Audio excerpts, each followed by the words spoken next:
Hi friends. భారతదేశం అంటే విదేశీయులు ఎందుకు ఆసక్తి చూపిస్తారో తెలుసా? మన దేశంలో ఎన్నో విచిత్రమైన అంశాలుంటాయి. వైవిధ్యభరిత సంస్కృతి, సాంప్రదాయాలుంటాయి. ఒక్కో రాష్ట్రంలో ఒక్కో భాష, పండుగల ఆచారాలు వంటివి ఉంటాయి.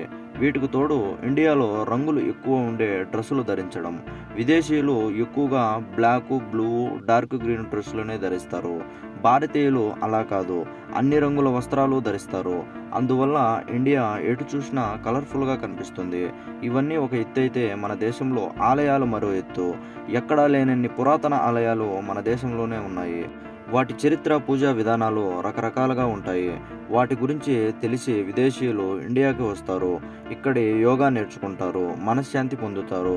ఉత్తరాఖండ్ లాంటి రాష్ట్రంలో ప్రశాంతమైన మంచు పర్వతాల్లో ధ్యానం చేస్తూ అలౌకిక ఆనందం పొందుతారు.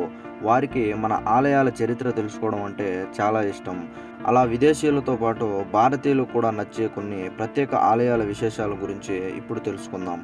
ఏ గుళ్ళోనైనా స్వీటో హాటో ప్రసాదంగా పెడతారు. ఈ గుడిలో మాత్రం మద్యాన్ని ప్రసాదంగా పెడతారు. మధ్యప్రదేశ్ ఉజ్జయినిలోని సిఫ్రా నది ఒడ్డున భద్రసేన్ మహారాజు ఈ ఆలయాన్ని నిర్మించినట్లు చెబుతారు. శివుడి ప్రతిరూపమైన కాలభైరవనాథ్ ఆలయం ఇది. ఇక్కడ నైవేద్యంతో సహా దేవుడికి సమర్పించే ప్రతి దాన్ని మద్యంతోనే తయారు చేస్తారు. అది విస్కీ కావచ్చు, వైన్ కావచ్చు. కాలభైరవుడి నోట్లో ఆల్కహాల్ పోస్తారు. దాన్నే ప్రసాదంగా భక్తులకు ఇస్తారు. మామూలుగా ఆలయాల చుట్టూ పక్క షాపుల్లో పువ్వులు, స్వీట్ల వంటివి అమ్మడం కామన్. ఇక్కడ మాత్రం ఏ షాపుకు వెళ్ళినా మద్యం మాత్రమే అమ్ముతారు. ఈ ఆలయంలో ఓ దీపస్తంభం ఉంది. ఇది భక్తుల కోరికలు తీర్చుతుందని నమ్ముతారు. ఇక్కడ కాలభైరవుని పూజించే విధానం అఘోరా ఆచారాలకు దగ్గరగా ఉంటుంది. తరువాత గుడి కేరళలోనే కోడుంగల్లూరు భగవతి ఆలయం. ఏటా ఇక్కడ భరణి పండుగ సమయంలో 7 రోజుల పాటు ఉత్సవాలు జరుగుతాయి.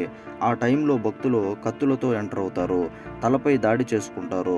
రక్తం ప్రవాహంలా కారుతుంది. అలాగే గుళ్ళోకి వెళ్తారు. భద్రకాళి అమ్మవారిని నానా తిట్లు తిడతారు. తిట్ల దండకమే కాదు, భక్తి గీతాల రూపంలో కూడా తిట్టిపోస్తారు. అక్కడితో అయిపోదు.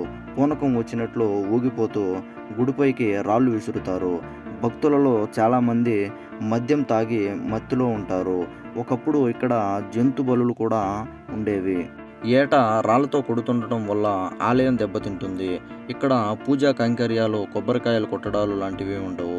7 రోజుల ఉత్సవాల తర్వాత వారం రోజుల పాటు ఆలయాన్ని మూసివేస్తారు. ఆ టైంలో రక్తపు మరకల్ని శుభ్రం చేస్తారు. తరువాత గుడి ఆంధ్రప్రదేశ్ కర్నూలు జిల్లాలో ఏటా దసరా నాడు దేవరగట్టు ఆలయం దగ్గర జరిగే కర్రలాట నమ్మశక్యం కాని విధంగా ఉంటుంది. దసరా రాత్రి వేళ చుట్టుపక్కల గ్రామాలు, ఊళ్ళ నుంచి వేల సంఖ్యలో భక్తులు తరలివచ్చి కర్రలతో ఇష్టం వచ్చినట్లు కొట్టేసుకుంటారు. అర్ధరాత్రి మల్లేశ్వర స్వామి, మల్లమ్మ విగ్రహాలను కొండపై నుంచి కొండ కిందకు తీసుకువస్తారు. ఆ సమయంలోనే భక్తులు దాడులు చేసుకుంటారు. దీన్నే దేవరగట్టు బన్నీ ఉత్సవం అంటారు. రాత్రంతా ఈ యుద్ధం కొనసాగుతుంది. ఫలితంగా పదుల సంఖ్యలో ప్రజలు గాయపడతారు.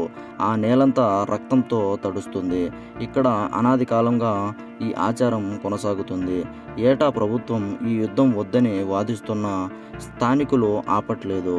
తమకు ఏమీ కాదని, ఆ పరమేశ్వరుడు తమను కాపాడుతాడని స్థానికులు బలంగా నమ్ముతున్నారు. దీనికి 100 ఏళ్ల చరిత్ర ఉంది. పురాణాల ప్రకారం ముక్కంటి ఇక్కడ మణి, మల్లాసుర అనే రాక్షసులని కర్రలతో కొట్టినట్లు చెబుతారు.